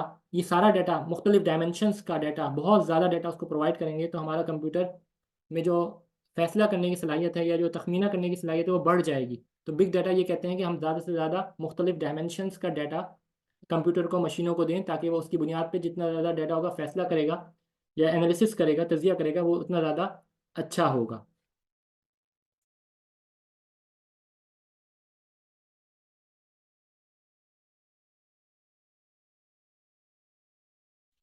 जज़ाकुमुल्लाह डॉक्टर साहब। डॉक्टर साहब, एक सवाल ये ज़हन में आता है, जैसे आपने फरमाया कि ये एक बाइख्तियार एक ज़हानत वजूद में लाई जा रही है। तो क्या इसकी वजह से क्या ये एक एक दर्जे में जाकर नाकाबिले तस्खीर नहीं हो सकता? क्या इसके सामने ये चैलेंजेस नहीं है कि ये इंसानियत के लिए खतरा बन सके? जब बाइख्तियार होगा, वो हमारे, हो सकता है हमारी कमांड्स को एक वक़्त में आकर वो एक्सेप्ट ना करे। जी, बिल्कुल। इसमें बस 2 बातों को हमने ज़हन में रखना है। ऐसा मुमकिन है, ऐसा मुमकिन है। असल में एक है साइंस फ़िक्शन। साइंस फ़िक्शन में अगर आप नॉवलों को पढ़ें, तो उनमें तो हमें ऐसी-ऐसी चीज़ें मिल जाएँगी कि जो कि आइंदा 100 साल तक भी हकीकी तौर पे मुमकिन नहीं है। तो हमने साइंस फ़िक्शन को अलहदा रखना है और हकीकी दुनिया को सामने रखना है। अब देखिए, मिसाल के तौर पे साइंस फ़िक्शन के अंदर तो ये ऐसा भी हो सकता है कि मिसाल के तौर पे मशीनें नई मशीनों को पैदा करना शुरू कर दें।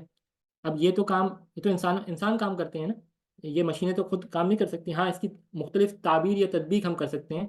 तो बात यह है कि ये इन मशीनों को में खुद ब खुद ये सलाहियत तो नहीं आएगी, ये सलाहियत भी इंसान ही डाल रहे हैं।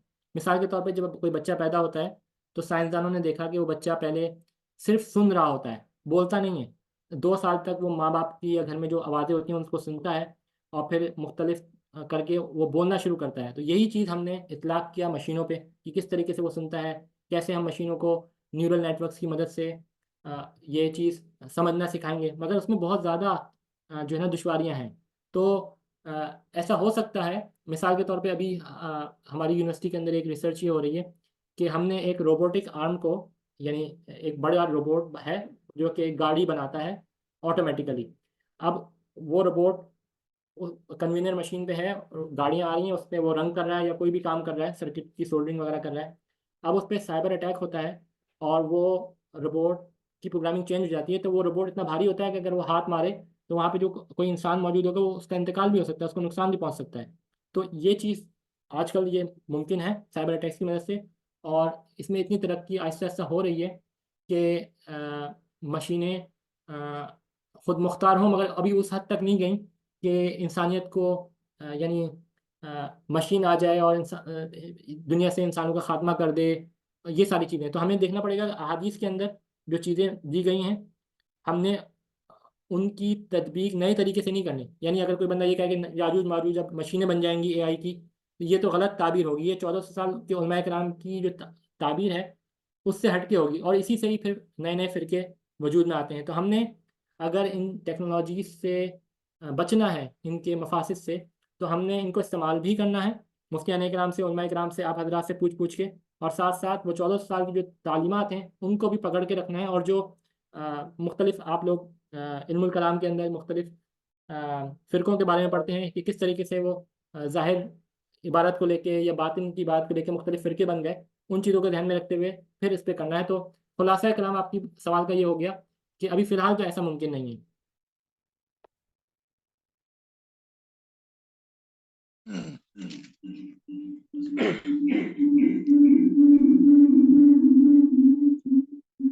डॉक्टर साहब बहुत मशकूर हूँ। कई सवाल मैं आज लेकर के आया था और थोड़ा सा मुताला करके भी आया था, और आपके इस मुहाज़रे से वो सवालात अल्हम्दुलिल्लाह बहुत हल हुए हैं। चूँकि हम लोग तलबा के दरमियान रहते हैं और दारुल इफ्ता के बच्चे भी हमारे बैठे हुए हैं, तो क्या कुछ मस्नूई ज़हानत के उसूल ज़वाबित हैं मतलब साइंसी एतबार से भी, जिससे हम, एक तो हमने खुद भी कई मरतबा चैट जीपीटी पे सर्च किया, तो कभी उसका सवाल बिल्कुल सही होता है और कभी उसका सवाल जो है जवाब बिल्कुल सही नहीं होता है, गलत रुख पे भी उसका जवाब रहता है। एक जो दुश्वारी पैदा हो रही है मतलब नई नस्ल के लिए कि वो किताबों से हट करके चैट जीपीटी पे आ रहे हैं। तो अब वो बजाय पढ़ने के, तो जो एक आप कह रहे हैं कि भाई इसका जो है एक मुस्बत पहलू है, लेकिन हम ये देख रहे हैं कि इसका हमारी तालीम पर एक मनफी पहलू पड़ रहा है। आपने खुद भी कहा कि जो है पूरा मकाला लोग जो है चेक इसके मदद से लिख दे रहे हैं। तो ये इसके लिए कुछ ऐसे उसूल हों कि भाई इस तरीके से इसका इस्तेमाल होना चाहिए, और इसके सच्चाई का जो है ये भी एक साइंसी एतबार से ये होना चाहिए कि भाई ये जवाब मुकम्मल सही नहीं देता है। आपने ये तो क्लियर कर दिया कि भाई ये मौफ़ाक़ल फ़ितरत नहीं है, बल्कि कंप्यूटर में और इंटरनेट पर मौजूद मवाद में से ही ढूँढ करके सेकंडों में ला करके ये हमको देता है। वो सही भी हो सकता है और वो बाज़ मरतबा गलत भी हो सकता है। अगर गलत उसमें पहले से ऐड है तो गलत जवाब दे देता है ये हमको। तो कुछ उसूल की तरफ रहनुमाई हो, और ये तो बात आई कि हमें किताबों से बहरहाल बेनियाज़ नहीं होना चाहिए। अब लोग जो है एक सवाल ये भी मालूम कर रहे हैं कि अगर हम चैट जीपीटी की मदद से रोज़ाना एक मज़मून लिख दें, तो क्या वो अख़लाक़ी तौर पे मेरा अपना मज़मून माना जाएगा और उसको हम अपने नाम से मतलब शाये कर सकते हैं? बहरहाल हमने चैट जीपीटी को सवाल दिया और उसके सवाल के रोशनी में वो एक मज़मून तैयार हुआ, एक मकाला तैयार हुआ, तो क्या अख़लाक़ी तौर पे हम उसको अपना मज़मून मान सकते हैं और उसको अपनी तरफ इंतसाब कर सकते हैं, या ये कि हम सिर्फ उससे इस्तिफादा कर सकते हैं और फिर अपना मजमून तख्लीक करें और उसको अपने नाम से शाये करें? जी, जज़ाकल्लाहु खैर जज़ाकल्लाहु खैर। इसमें सबसे पहली बात तो ये है कि बिल्कुल उसूल ऐसे तैयार हो गए हैं, और ना सिर्फ ये कि यूनिवर्सिटी की सतह पे वो उसूल तैयार हो गए हैं, बल्कि जो हुकूमती लेवल पे हैं उन पे भी उसूल तैयार हो गए। मिसाल के तौर पे यूरोपियन यूनियन ने 27 ममालिक का जो मजमूआ है, उन्होंने मस्नूई ज़हानत को इस्तेमाल करने की कितनी हदूद व क़ुयूद हैं और क्या उसूल व ज़वाबित हैं, उस पर पूरी एक रेगुलेशन नाफिज की है। मिसाल के तौर पे कब हम डीप फेक को इस्तेमाल कर सकते हैं, पुलिस वाले कितनी हद तक जो है ना मस्नूई ज़हानत को इस्तेमाल करेंगे। इसी तरीके से खुद यूनिवर्सिटीज़ के अंदर, मतलब हमारी यूनिवर्सिटी के अंदर बाकायदा ये रेगुलेशन बनाई गई। पे सोचो विचार हुआ कि कितनी हद तक हम चैट जीपीटी का इस्तेमाल स्टूडेंट्स को देंगे, कब जाके ये जो है ना चीटिंग कहलाएगी, और कब जाके ये काम स्टूडेंट्स का अपना काम कहलाया जाएगा। तो उसका खुलासा मैं आपको पेश कर रहा हूँ। उसका खुलासा ये है कि साइंसी दुनिया के अंदर अगर कोई इसको बतौर मुआविन इस्तेमाल करता है इन टूल्स को, तो उसको इसका इजहार करना होगा कि हमने इस टूल को बतौर मुआविन के तौर पे इस्तेमाल किया। मगर साइंसी दुनिया इस बात को तस्लीम नहीं करती कि पूरा का पूरा मकाला चैट जीपीटी या कोई और बंदा लिख के दे दे और फिर इंसान उस पर अपना नाम डाल दे। इसको प्लेगरिज्म कहा जाएगा, और ऐसे मकाले को फ़ौरन रिजेक्ट कर दिया जाएगा अगर उस वक्त पता ना चल सका, क्योंकि आजकल बहुत ज़्यादा एडवांसमेंट हो रही है। तो जब भी पता चलेगा, साइंटिफिक कम्युनिटी उसको तस्लीम नहीं करती। ये साइंसी जो बड़े बड़े पब्लिशर्स हैं, बड़ी बड़ी प्रोफेसर्स हैं, उनका ये मुत्तफ़क़ा फ़ैसला है। तो साइंसी दुनिया के अंदर तो ऐसे मकालों को इस्तेमाल नहीं किया जाता, तस्लीम नहीं किया जाता जो कि चैट जीपीटी की बुनियाद पे लिखे गए हों या बनाए गए हों। हाँ, अलबत्ता उसमें बतौर मुआवनत किया इस्तेमाल किया जा सकता है। मिसाल के तौर पे किसी ने मज़मून लिखा, मकाला लिखा, और अब वो उसकी ग्रामर चेक करवाना चाहता है या स्टाइल चेंज करवाना चाहता है, तो इन चीज़ों के लिए इस्तेमाल किया जाता है। मगर पूरा का पूरा मकाला ही अ, अगर चैट जीपीटी लिख के दे दे, तो वो फिर चैट जीपीटी को डिग्री मिलेगी ना, वो फिर उस इंसान को तो डिग्री नहीं मिलेगी, और उसने झूठ भी बोला होगा, ख़यानत भी की होगी। तो ये बहुत सारी चीज़ें हैं। तो साइंसी दुनिया में ये बिल्कुल वाज़ेह है कि जो इंसान खुद लिखेगा वही काम तस्लीम किया जाएगा। इवन मास्टर्स के अंदर, बैचलर्स के अंदर और पीएचडी के अंदर जो स्टूडेंट चीज़ें लेके आते हैं, वो हम कहते हैं कि आप खुद लिख के आएंगे, और बाकायदा इसके कानून यूनिवर्सिटी की सतह पे, मुल्कियों की सतह पे बन चुके हैं। उम्मीद है कि मैंने आपके दोनों सवाल के जवाब दे दिए होंगे। अगर कोई चीज़ रह गई तो आप दोबारा इरशाद फरमा दीजिए।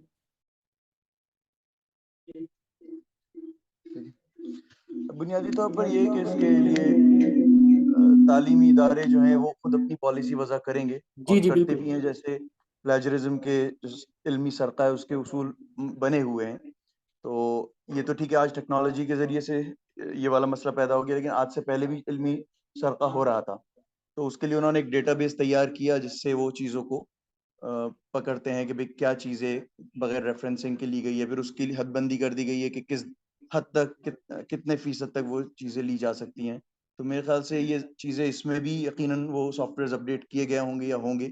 जी बिल्कुल। और जहाँ तक फ़िक़ही मसाइल हैं, तो मुझे लगता है जब इसमें एक हद तक तलबीस का एहतमाल मौजूद है, तो उलमा और मुफ्तियान की भी ज़िम्मेदारी बनती है कि उसके लिए कुछ उसूल और ज़वाबित वज़ा हों, ताकि उसकी रोशनी में उससे इस्तिफ़ादा किया जा सके। तो ये ज़िम्मेदारी जैसे वो साइंसदानों की है और वो कर रहे हैं अपना काम, या इल्मी दुनिया के जो हज़रात हैं जामियात के, तो ये ज़िम्मेदारी मुफ्तियान किराम और उलमा किराम की भी बनती है कि हम लोग इस पर गौर व फ़िक्र करें और इसके लिए कुछ हदबंदी की जाए, ताकि इसको उस इस्तेमाल से, मनफ़ी इस्तेमाल से इसको रोका जा सके।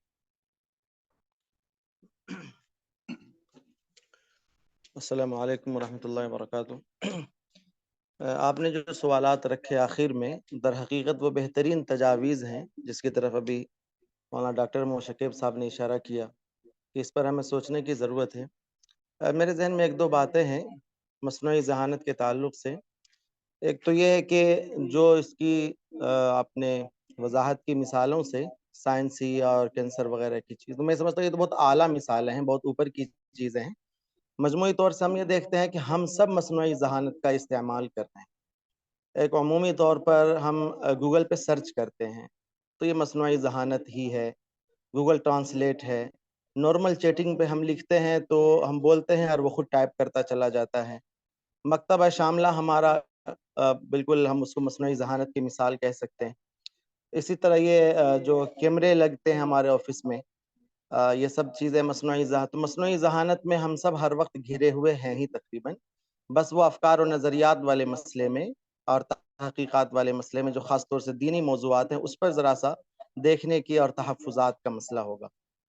एक सवाल ये है कि जैसे रोबोट इस तरह की चीज़ें वजूद में आ रही हैं, तो एक सवाल ये होता है आम तौर से कि क्या इसका असर बेरोज़गारी पर तो नहीं पड़ेगा? यानी फिर रोबोट ही काम करने लगेंगे। तो जवाब में ये भी कहा जाता है कि भई फिर दूसरे ज़राए वजूद में आएँगे म जॉब के। तो इसको आप किस तनाज़ुर में देखते हैं कि रोबोट का असर इंसान के रोज़गार पर कितना पड़ सकता है? जी, बिल्कुल वालेकुम अस्सलाम वरहमतुल्लाहि वबरकातुहू। आपने जिन बातों की निशानदेही की वो बिल्कुल दुरुस्त हैं और ऐसा ही है कि हम मस्नूई ज़हानत के का बहुत ज़्यादा इस्तेमाल करने लग गए हैं अपनी रोज़मर्रा की ज़िंदगियों के अंदर। तो जहाँ तक इस बात का सवाल है कि जॉब्स कितनी हो जाएँगी, तो देखें क्या अगर हम कोई ये सवाल करे कि क्या पहले हम जो है ना जो दवात होती थी हज़रत मौलाना अशरफ अली थानवी साहब रहमतुल्लाह के ज़माने के अंदर, वो यानी दरख्त के कलम बनाए जाते थे और फिर उसके बाद दवात होती थी। अब उसके बाद तरक्की हुई और उससे फिर फाउंटेन पेन इंक आए और ये चीज़ें आईं। तो क्या उससे इंसानियत ख़त्म हो गई या जॉब पे कुछ असर पड़ा? डेफ़िनेटली पड़ता है। ये तो टेक्नोलॉजी का असर होता है, मगर फिर इंसान दूसरी राहें भी निकाल लेता है। यानी इंसान को अल्लाह पाक ने ये तख्लीक, ये सलाहियत दी है कि मिसाल के तौर पे अभी अ, अगर रोबोट्स आ रहे हैं और ये चीज़ें आ रही हैं, तो इंसान उन रोबोट्स को बनाने वाला भी तो होगा। उनके अंदर नए-नए एल्गोरिथम्स आ रहे हैं, वो चीज़ें बनाने वाले भी होंगे। तो ये बेसिकली अगर इसको बड़े कैनवस पे देखा जाए या उसको ऊपर देखा जाए, तो ये साइंसदान लोग और ये लोग ये हर 20-30 साल बाद ये नई-नई टेक्नोलॉजी लेके आते हैं और उससे ये यानी हालात का तगय्युर कर देते हैं टेक्नोलॉजी के हिसाब से और इससे ये अपना मुनाफ़ा कमा रहे होते हैं। अगर आप लॉन्ग टर्म में देखेंगे ना, उस पे इनके फ़ायदे छुपे होते हैं। तो बतौर सारिफ़ीन हमें फ़िक्रमंद होने की ज़रूरत नहीं है। हमें बस ये फ़िक्र करनी चाहिए कि हम जिस शोबे के अंदर हैं, चाहे वो कोई भी हो, चाहे वो मोची का शोबा हो, चाहे वो तिजारत का हो, चाहे वो तदरीस का हो, हम उस शोबे में महारत हासिल करें। अगर हम उस शोबे में महारत हासिल करेंगे, एक्सीलेंस हासिल करेंगे, तो रोबोट्स क्या कोई भी हमारा मुकाबला नहीं कर सकेगा। हमारी मुसलमानों की मजमूई तौर पे जो जिन चीज़ों की निशानदेही हज़रत मौलाना अबुल हसन अली नदवी साहब रहमतुल्लाह अलैह और दीगर अकाबरीन ने फरमाई है, वो ये है कि हम चीज़ों में एक्सीलेंस लेना छोड़ रहे हैं। यानी अगर हम मिसाल के तौर पे हदीस पे काम कर रहे हैं, मुदर्रिस हैं, तो हम उसमें ही अपनी महारत हासिल करें। हर जगह ना जाएँ, या अगर हम साइंस के शोबे में हैं, तो साइंस में इतना आगे जाएँ कि पूरी दुनिया हमारी उसको माने। यानी अपने शोबे में महारत हासिल करें। मैं आपको अपनी ज़ाती मिसाल पेश करता हूँ। मैं इंजीनियरिंग के बाद 4 साल 2004 के अंदर मुझे शौक हुआ कि मैं कंप्यूटर सिस्टम इंजीनियरिंग मैंने कर ली, अब मैं आलिम का कोर्स करूँ। तो मैं हज़रात मुफ्तियान किराम अकाबरीन के पास गया, तो उन्होंने मुझे कहा कि नहीं, आप अपने शोबे के अंदर महारत हासिल करें और उलमा किराम के साथ राब्ते में रहें और पूछ-पूछ के चलें। तो यानी उलमा किराम ये नहीं कहते कि हम जो है ना अपने शोबे को छोड़ दें और तमाम के तमाम लोग ही आलिम बन जाएँ। बल्कि अपने अपने शोबे के अंदर महारत हासिल करें और उसमें अल्लाह के हुक्मों को और हुज़ूर पाक सल्लल्लाहु अलैहि वसल्लम के तरीकों को उलमा किराम से पूछ-पूछ के चलें। तो आपकी बात के सवाल का जवाब ये हो गया कि हमें इस बारे में फ़िक्र नहीं करना चाहिए कि रोबोट सारी जॉब्स पे कब्ज़ा कर लेंगे। और मेरा नहीं ख़्याल कि ऐसा होगा अनकरीब 10-20 सालों के अंदर।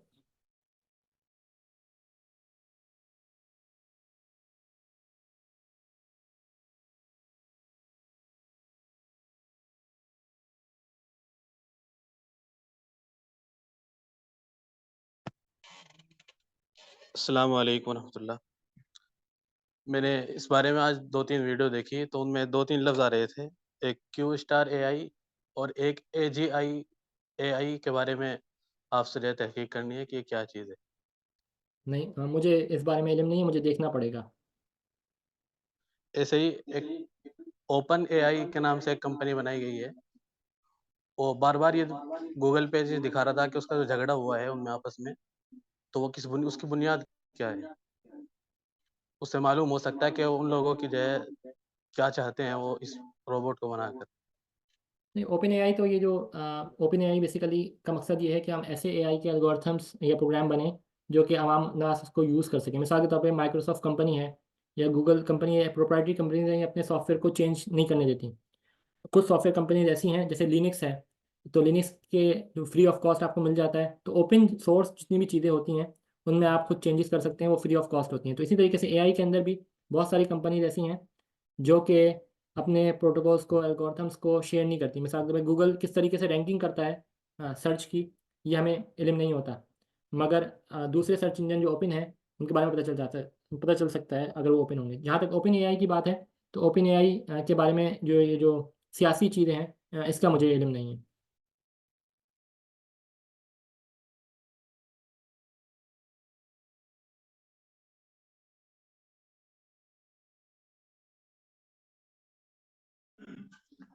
आगे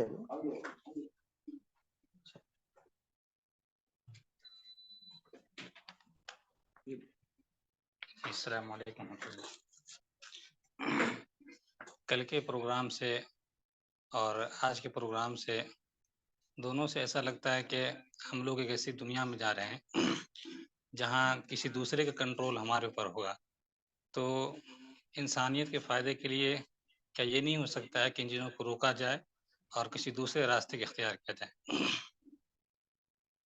वालेकुम अस्सलाम वरहमतुल्लाहि वबरकातुहू। जी बिल्कुल ऐसा ही है, और इसकी मिसाल हज़रत शेखुल इस्लाम हज़रत मुफ्ती मोहम्मद तक़ी उस्मानी साहब दामत बरकातुहुम ने एक उसूली बात की थी, वो मैं नकल कर देता हूँ। वो ये थी कि उन्होंने ये कहा कि पहले सबसे पहले सोने चांदी के निज़ाम को ख़त्म किया गया, फिर उसके बाद कागज़ी करेंसी के पीछे लगा दिया गया। अब कागज़ी करेंसी को हटा के डिजिटल करेंसी की तरफ हमें लगा दिया जा रहा है, ताकि हमारे पूरे माशी निज़ाम को कंट्रोल किया जा सके। ये उसूली बात उन्होंने पेश की। तो अगर उसी के तनाज़ुर में हम ये देखें कि बिल्कुल हमें ऐसी तरफ लेके जाया जा रहा है जहाँ पे हमारी माशी, माशरती, यानी हर किस्म का निज़ाम इन मगरबी अक़वाम के कंट्रोल में हो, और हमारे पास ऐसी सलाहियतें नहीं हैं तकनीकी। तो बजाय मेरी राय में, और ये मैंने मुफ्तियान इकराम से पूछ के ही आपकी खिदमत में पेश कर रहा हूँ, मेरी राय में इसका हल ये नहीं है कि हम टेक्नोलॉजी का इनकार कर दें, यानी हम ये कहें कि नहीं भाई मस्नूई ज़हानत को इस्तेमाल नहीं करना चाहिए, ऐसा मुनासिब नहीं होगा। बल्कि हमें कोशिश ये करनी चाहिए कि जो मस्नूई ज़हानत में काम कर रहे हैं, जो लोग काम कर रहे हैं, वो उसमें एक्सेलेंस हासिल करें और उनका मुकाबला करें। तो हम बातिल कुव्वतों का, मगरबी अक़वाम का मुकाबला कर सकेंगे, कोई मसले की बात नहीं है। हाँ, इसमें थोड़ा सा हमें यानी एतदाल का पहलू रखना होगा। एतदाल का पहलू ये कि जो जिसकी ज़िम्मेदारी है वो काम करे। यानी अभी मैंने एक मज़मून तहरीर किया है जो दारुल उलूम देवबंद के अंदर शाया हुआ है, और उससे पहले एक और मज़मून था, वो था मुसलमान साइंसदानों और उलमा इकराम की ज़िम्मेदारियाँ, उनका दायरा कार। तो होता यह है कि अगर कोई साइंसदान है तो अपने दायरे कार से निकल के आप यूट्यूब पे बेतहाशा देखते होंगे कि थोड़ी बहुत साइंस उसको आती है, और वो फिर शरई मसाइल के अंदर उलमा इकराम को डिक्टेट करना शुरू कर देता है और फतवा देना शुरू कर देता है। तो ये रविश बिल्कुल गलत है। साइंसदान का काम ही ये नहीं है कि वो शरई मसाइल पे बात करे। इसी तरीके से जो हजरात साहिबान इल्म हैं, उलमा इकराम, मुफ्तियान इकराम हैं, तो वो उस मौजू के माहिर से वो टेक्निकी तफसीलात मालूम करें और फिर उसके मुताबिक शरीयत का मसाइल बताएं। अगर हजरात नौजवान मुफ्तियान इकराम मीडिया में बात, सोशल मीडिया इन्फ्लुएंसर की वीडियोस देख के जनरेटिव एडवर्सरियल नेटवर्क या चैट जीपीटी या मसनूई ज़हानत के 2-4 कोर्सेज करने के बाद उस पे राय देना शुरू कर देंगे, तो ये नाइंसाफ़ी होगी। क्योंकि जो साइंसदान हैं, यानी अगर मिसाल के तौर पर मैं साइंसदान हूँ, मैंने 20 साल इस मौजू पे लगाए हैं, कंप्यूटर साइंस पे और इस मौजू पे, मैं कहता हूँ यार मुझे नहीं आती ये चीज़, अभी भी कह रहा हूँ, और कोई बंदा, दूसरा बंदा तखस्सुस करके 2-4 कोर्सेज लेके इस पे राय देनी शुरू कर दे, तो ये भी मुनासिब नहीं होगा। और ये भी मुनासिब नहीं होगा कि मैं साइंसदान होकर फतवे देना शुरू कर दूँ। तो हमें एतदाल से चलना होगा। ये मेरी राय नहीं है, ये हजरात अकाबरीन से मैंने पूछा, उन्होंने मुझे बताया, जो मैं आप हजरात के तवस्सुस से जो हमारे सुनने वाले हैं उन तक पहुँचा रहा हूँ। और ख़ास तौर पे हमें एहतियात ये करनी चाहिए कि हमें टेक्नोलॉजी का उमूमी तौर पे इनकार नहीं करना चाहिए, क्योंकि हम पे ये भी इल्ज़ाम दिया जाता है कि हम टेक्नोलॉजी का इनकार करते हैं। जैसे मैंने बताया, इसके मस्बत फ़ायदे हैं, तो मस्बत फ़ायदों को सामने रखते हुए हम हज़रात दारुल इफ्ता से, मुफ्तियान इकराम से पूछेंगे तो हमें उसका वो हुक्म बता देंगे। तो हम पूरी उनके सामने चीज़ें रख दें, और साथ साथ हम अपने शोबे में महारत हासिल करें, तो इससे इंशाअल्लाह हमें इन टेक्नोलॉजी का रद्द भी नहीं करना पड़ेगा और हम बातिल कुव्वतों का मुकाबला भी कर सकेंगे।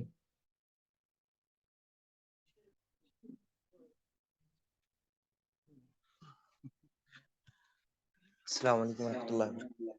हाँ डॉक्टर साहब, बाज़ मुफ्तियान कराम की आरा सामने आई कि वीडियो को किसी हद तक अहमियत दी जाए सबूत के तौर पे, तो एआई को सामने रखते हुए उसका जो क्रिएशन है उसको एनालाइज करना हर इंसान के बस की बात तो है नहीं। तो अगर इसको कहीं ना कहीं वीडियो को अगर वैल्यू दी गई आगे, तो हम फेक और ऑथेंटिक के दरमियान फर्क किस तरह कर सकते हैं? जी, वालेकुम अस्सलाम वरहमतुल्लाहि वबरकातुहू। इस पे मैंने ये प्रेजेंटेशन आप हजरात को शेयर कर दूंगा। इसके अंदर मैंने वो प्रिसाइजली तरीका भी बताया है कि वो कौन कौन से सॉफ्टवेयर्स हैं।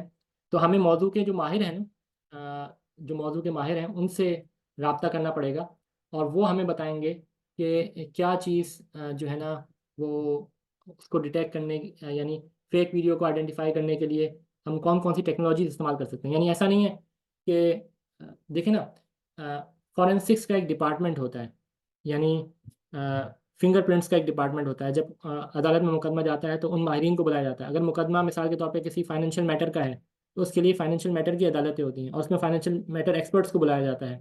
इसी तरीके से अगर खानगी मसाइल हैं तो उसके लिए अलग अदालतें हैं, अलग उसका निज़ाम है। तो इसी तरीके से जब अदालत अगर वीडियो को मुफ्ती कराम इजाज़त देते हैं बतौर सबूत को इस्तेमाल करने के लिए, तो उसके सब्जेक्ट मैटर एक्सपर्ट्स को बुलाया जाएगा और सब्जेक्ट मैटर एक्सपर्ट्स हमें देख के बता सकते हैं कि कौन सी वीडियो जाली है या कौन सी जाली नहीं है। ये सारी टेक्नोलॉजी मौजूद है और बहुत सारी कंपनीज ये फैसिलिटी प्रोवाइड भी करती हैं और अमेरिकी अदालतों में या कनाडा या यूरोपियन ममालिक में ये इस्तेमाल भी होता है। जज़ाकल्लाह डॉक्टर साहब, बंद करो। जज़ाकल्लाह डॉक्टर साहब, हम बहुत शुक्रगुजार हैं। माशाल्लाह ये दोनों नशिस्तें जो हैं बड़ी कीमती रहीं और आपने जिस वक़ी अंदाज से और इस मौजू को समेटा है, दोनों मौज़ूआत जो आपस में बहरहाल इंटरकनेक्टेड हैं, आपस में मरबूत हैं, तो हम लोगों के लिए बड़ा मुफीद रहा ये दोनों सेशंस और नशिस्तें।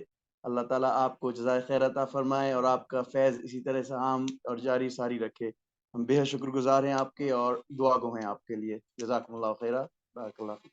जज़ाकल्लाहु खैर। आप तमाम हजरात का बहुत बहुत शुक्रिया। और असल उलूम के हामी तो आप हजरात हैं। अल्लाह पाक मुझे आप हजरात से इस्तिफ़ादा करने की तौफ़ीक़ अता फ़रमाए, आमीन। और बहुत बहुत शुक्रिया। जज़ाकल्लाहु खैर। अस्सलामु अलैकुम वरहमतुल्लाहि वबरकातुहू।